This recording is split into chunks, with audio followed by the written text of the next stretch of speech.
Muy bien chicos, continuando con los derechos humanos, vamos a hablar sobre los derechos de tercera generación. A diferencia, acuérdate, los derechos de primera generación eran derechos subjetivos de la persona. Los derechos de segunda y tercera generación eran derechos colectivos, ¿sí? Pero de tercera generación, a diferencia del segundo, son derechos macrocolectivos. Es decir, interviene no solamente un grupo, sino puede ser varios grupos. También se les llama derechos de los pueblos o derechos de solidaridad. Comprenden estas tres etapas. En la paz, ¿sí?, donde se derivan derechos civiles y políticos; desarrollo, donde se va a derivar de todas maneras los derechos económicos y se desprenden los sociales y culturales; y los de medio ambiente, que vamos a hacer hincapié posteriormente, que son derechos de cooperación entre los pueblos. Estos tres se van a congregar en los distintos grupos que conforman un Estado. ¿Por qué? Porque el Estado, como por ejemplo el Perú, es de pluralidad étnica, es decir, hay varios grupos que tienen características diferentes, ¿sí?, y diferentes pensamientos. Y si tienen diferentes pensamientos, tienen fines diferentes también. De una nación, es decir, la parte subjetiva de un Estado, es decir, la población, o de las naciones entre sí, como son los pactos que existen entre diferentes países, ¿no? OEA, ONU, OTAN, etcétera, ¿no? Entre las características podemos mencionar que pertenecen a grupos imprecisos de personas que tienen un interés colectivo común. ¿Cómo es esto? Cuando hablamos de grupos imprecisos, es la plétora de etnias que existe en un determinado país. Por ejemplo, el nuestro, ¿no? Existen muchas regiones nativas que tienen un interés particular. Ese interés particular va a diferir a un interés común, ¿sí? Requieren para su cumplimiento de prestaciones positivas el hacer, ¿ya?, el dar, el mostrar, el querer hacer cumplir algo, ¿no? Y las negativas simplemente de no hacer, de soslayar, de dejar pasar. Vamos a ver la parte de acá que señala: su titular es el Estado, pero también pueden ser reclamados ante el propio Estado en caso de grupos pertenecientes al mismo. Lógicamente, ¿no?, los grupos étnicos, ¿sí?, pueden pedir al Estado de que no se invada sus campos, que si bien no tienen un título de propiedad sobre sus tierras, eso no implica que capital privado pueda invertir y pueda explotar lo que por años y generaciones ha sido de ellos, ¿no? Entonces, vemos un ejemplo. Dice, ante otro Estado, en el caso de comunidades internacionales, es decir, de nación a nación. Ejemplos. Los grupos étnicos tienen derecho al desarrollo económico, correcto, pero el fomento de este desarrollo económico lo debe brindar el Estado, ¿sí? ¿Mediante qué cosa? Mediante la formación cognitiva de sus recursos naturales, ¿no? No la explotación minera como se da en la actualidad, en donde hay una devastación ¿de qué? Del medio ambiente donde viven, ¿no? Se ven los casos donde se contaminan las aguas y lógicamente esa contaminación de agua va a originar pues de que estas personas, la salud también se deteriore, y de igual manera, ¿no?, si no hay agua, no hay vida, ¿no? Entonces, vemos que también hay otros factores. Hay un factor político y un factor económico que van a persuadir a gobiernos a dictar leyes en contra de una sociedad. Vamos a ver. Mi país tiene derecho a elegir su forma de gobierno. Correcto. Nosotros tenemos el derecho a la potestad de elegir el candidato que más nos plazca, ¿no? O que más se adecue a mi pensamiento. Si es de derecha, si es de izquierda, centro derecha, centro izquierda, que más parece una cancha de fútbol. Pero bueno, viene a ser pues la postura económica que va a establecer un gobierno, el gobierno de turno, ¿correcto? Todos los países tienen derecho a beneficiarse del patrimonio común de la humanidad. Digamos que Estados Unidos quiera patentar como suyo el oxígeno. Entonces, es un patrimonio, como la capa de ozono, ¿no? Es un patrimonio de toda la humanidad, ¿no?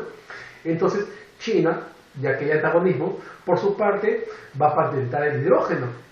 Y todos sabemos de que el oxígeno no es respirable por sí solo, necesita del hidrógeno para poder ser respirable. Entonces, imagínense ustedes que sucediese eso. Todos los países tienen derecho a beneficiarse de un patrimonio común, ¿no? Un país no debe agredir al otro. Vemos, como podrán apreciar en esta parte de acá, estos puntos que se están tocando, estos ejemplos que se están dando, todos están en vanguardia. ¿Qué quiere decir eso? Que no se está cumpliendo a cabalidad, que todavía vemos disputas, ¿ya?, de algunos países poderosos que agreden a otro para apropiarse ya sea de sus recursos naturales, ¿no? Entonces, vemos que todavía la tercera generación de los derechos humanos se está encaminando por una vía de desarrollo, pero que aún le falta mucho por recorrer. Es así como llegamos a los derechos de los pueblos, ¿sí? Por ejemplo, la autodeterminación. Cuando hablamos de autodeterminación de los pueblos, eso, bueno, ya pasó un poquito a la historia, ¿no? En el tiempo, pues, de la guerra con Chile, ¿no? Actualmente no se da más que en los límites distritales, por ahí, ya, en donde a quién pertenecer, a quién pagar sus impuestos, a quién pagar sus tributos, ¿no? Entonces, a una municipalidad o a la otra, ¿no? Acuérdense ustedes, antes era el óvalo de Huacho y pusieron un H grande. Santa María Peló votó el H y ahora es óvalo de Santa María, ¿no? Entonces, pero los pobladores que viven en esa zona limítrofe pueden decidir a qué municipalidad pagar. La independencia económica y política, que es parte fundamental de un país desarrollado, debe tener una independencia económica, ¿no? Pero vemos que no se da de esa manera. La identidad nacional y cultural, que posiblemente es parte de nuestra idiosincrasia peruana, ¿no? Lo autóctono, pero vemos que también carecemos un poquito de esto de acá. ¿Por qué? Porque a veces llegan personajes con otro tipo de cultura que representan a su grupo étnico y es razón de burla y es razón de mofa de algunas otras personas.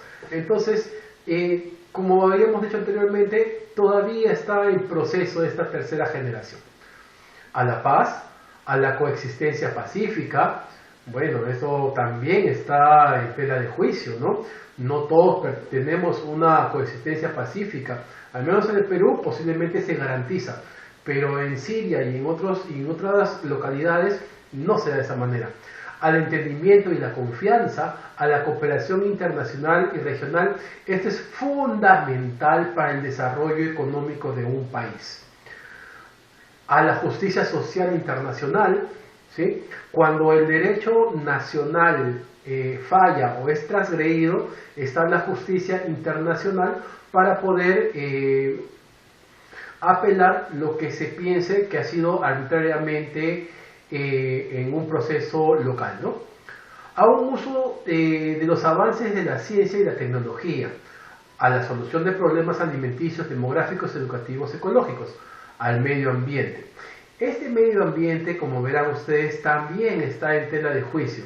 Vemos que las grandes potencias atentan contra los recursos naturales de otros países, pero ¿qué? A aceptación de nuestros propios gobiernos, bajo pactos y tratados. Y los más perjudicados son las personas que viven no solamente ahí, sino de eso, o sea, de su productividad regional. Muy bien. Al medio ambiente, al patrimonio común de la humanidad, al desarrollo que permita una vida digna. Como un dato a saber, es decir, esto no te va a venir en el examen de admisión, pero para que tengas en cuenta y conocimiento, existe cuarta, quinta y sexta generación, ¿ya? Son preceptos de algunos pensadores sobre lo que pueda suceder en un futuro. Si lo de tercera generación aún no se cumple, menos lo de cuarta. Vamos a analizar. Los de cuarta generación, que ya está entrando en vigencia, no son conferidas a los seres humanos, sino a los animales. Por ejemplo, la conservación de especies en peligro de extinción y al trato ético de los animales, ¿no? Como las peleas de perros, por ejemplo, ¿no?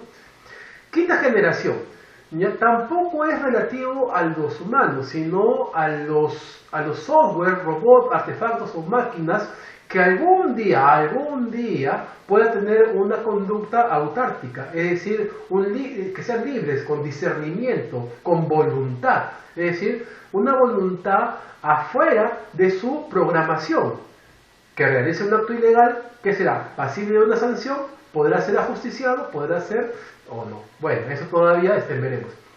Si la quinta generación aún está distante, la sexta es aún más distante.